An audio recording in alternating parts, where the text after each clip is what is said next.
Rwanda is preparing for the general elections on the 15th of this month to elect president and members of the Chamber of Deputies.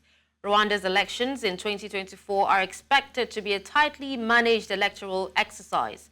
President Paul Kagame has declared the winner of the 2017 elections with 99% of the vote, and political analysts saying the results are unlikely to vary much during this cycle.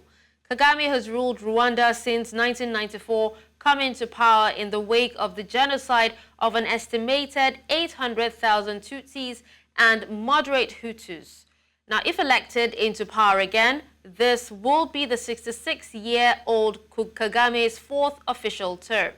Meanwhile, Frank Habineza of the Democratic Green Party and independent candidate Philippe Mpayimana are the only two candidates running against Kagame. One of Kagame's fiercest critics, Victoire Ingabire Umuhoza, is also interested in running. However, she is barred due to a previous arrest for inciting divisionism and conspiring against the government.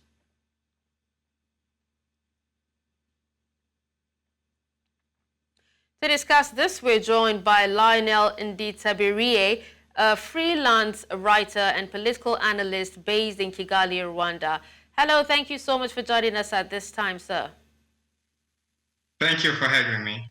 All right, so how would you describe the overall mood in Rwanda as the country prepares for the upcoming elections? Oh, you know, the mood is rather festive. This is not surprising. The elections coincide with the 30th anniversary of liberation. So the RPF movement, which led the liberation struggle, still leads the country, has achieved a lot. So the achievements are a cause for celebration and a cause for hope that tomorrow will be even better. Well, Lionel, despite, the festive mood, I'm sure there are also issues or some concerns. Can you tell us what are the key issues that Rwandans, are concerned about, especially when it comes to heading into the polls? And how do you think that the current political climate in Rwanda, is compared to, previous elections? So, apart from the fact that it is the 30th anniversary, so it's a big date, I don't think there is much difference. There is excitement for some voters who are voting for the first time. And the two key issues here that are discussed, at least in my view, are security, because there is concern that the situation in the DRC could spill over into Rwanda. And also, there are issues related to economy, because the issues related to youth unemployment and inflation, as we see in other parts of the continent, also exist in Rwanda. Okay. Now, what can you tell us, is new, about the new emerging players in the political scene that could shake up the status quo? I don't think there is a candidate that can shake up the status quo. You have to understand what any candidate outside the ruling coalition faces. So Paul Kagame is a hero to Rwandans. He is a man who led the army that stopped the genocide.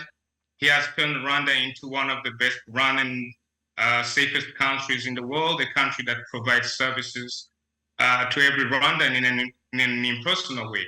And this hero is backed by a coalition of a dozen political parties. You cannot compete with that record and that level of support. I don't think that those who are running against him are out to defeat him. I think you seem very sure that Kagame is going to win this election.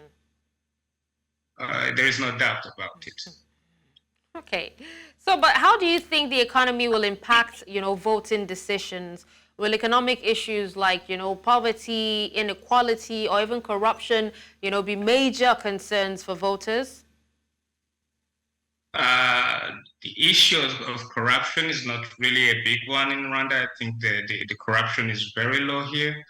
And, Rwanda are not wealthier or less affected by inflation than their neighbors. But the difference with what is happening elsewhere, I think, is that they share their leaders' belief that if Rwanda continues on its current development path, these problems will be solved, and that their material conditions will improve as well. So I don't think there is much concern about that. All right. Well, thank you so much, Lionel, for speaking to us on this, and all the best in your elections, and may the best man win. Thank you very much for having me.